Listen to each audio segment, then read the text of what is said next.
En la historia del poder castrista, un funcionario de primer nivel siempre es sospechoso, y aunque suba muy alto, hay una facción que lo observa.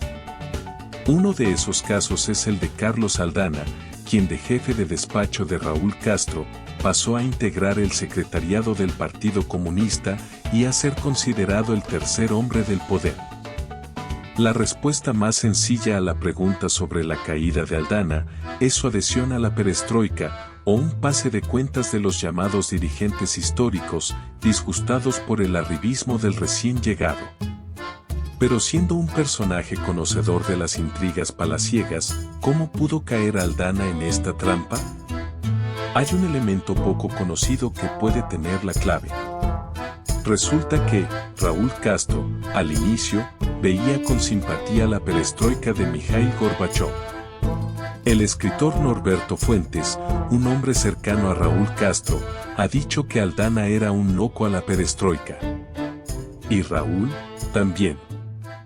Fuentes reveló que Raúl le dijo a su jefe de despacho, Alcibíades Hidalgo, y a él, vayan a la Unión Soviética. Tienen que ver lo que está pasando, porque tenemos que hacer la perestroika. Ya haya sido que el entusiasmo de Raúl fue propio, o inducido por Aldana, es sabido que su mayor virtud fue obedecer a su hermano, y Fidel Castro no compró la idea de la perestroika. Por el contrario, se plantó frente a las reformas y apartó del poder a todos los partidarios de los cambios. Una vez más, el hermano se plegó a la posición del comandante en jefe. Pero, Aldana no fue informado, o no captó bien la señal, o se quiso pasar de listo, o lo mantuvieron al margen para dejarlo correr, y luego cortarle los pies. El caso es que, todos los que en algún momento se expresaron a favor de los cambios, fueron eliminados, en una purga de la que se intentó sacar cualquier motivo ideológico.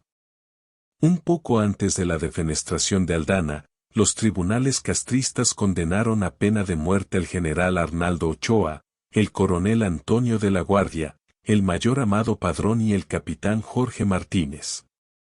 El general Patricio de la Guardia y otros oficiales fueron sancionados a penas de 25 a 30 años de prisión.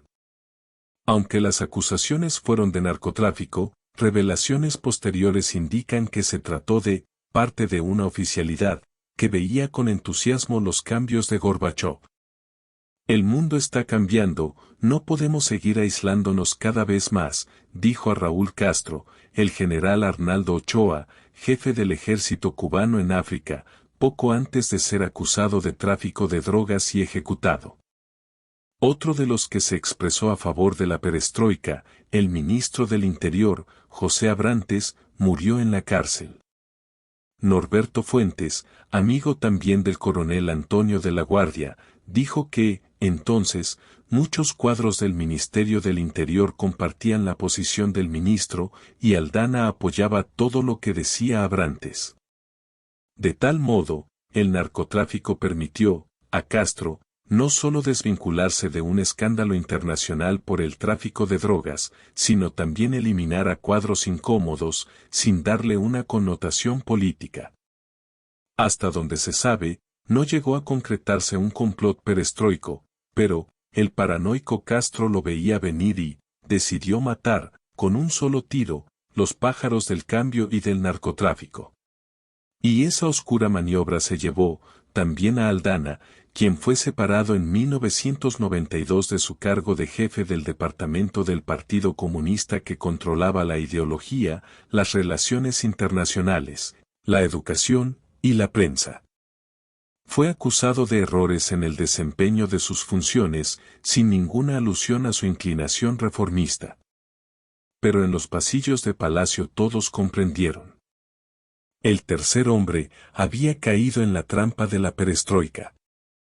Para seguir escuchando versiones de Cuba, diferentes a la historia oficial, puedes suscribirte a este canal y apoyar con un like nuestro proyecto de revelar esos episodios que, algunos, no quieren que se conozcan.